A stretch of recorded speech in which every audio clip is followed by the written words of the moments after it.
Rosalie, may nakatakda na bang schedule ang susunod na pagdinig ng Quadcom? Ella, bukas November 7, araw ng Huwebes, nakatakda ang ika-10 public hearing ng House Quadruple Committee o Quadcom.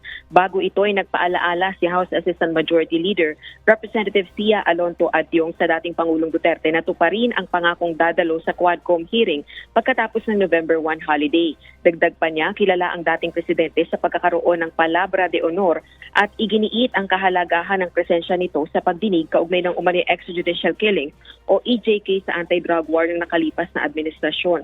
Sa huling pahayag ng dating Pangulo, sakaling imbitahan siya ng Kamara sa hiwalay na pagdinig, dedepende na raw sa kanyang kalusugan kung makakadalo siya, pero sapat na umano ang mga nasabi niya sa pagdinig sa Senado kaugnay ng issue. Samantala, naniniwala naman si House Assistant Majority Leader Representative Paulo Ortega na papayuhan ng legal team si Duterte na wag nang dumalo ng Quadcom hearing. Ito ay upang maiwasan umano yung mas matinding self-incrimination maging sa mga kaalyado kasunod ng mga naging pahayag nito sa Senate Blue Ribbon Subcommittee kaugnay ng kanyang kampanya kontra illegal na droga. Balik sa iyo, Ella. Maraming salamat, Rosalie Coz.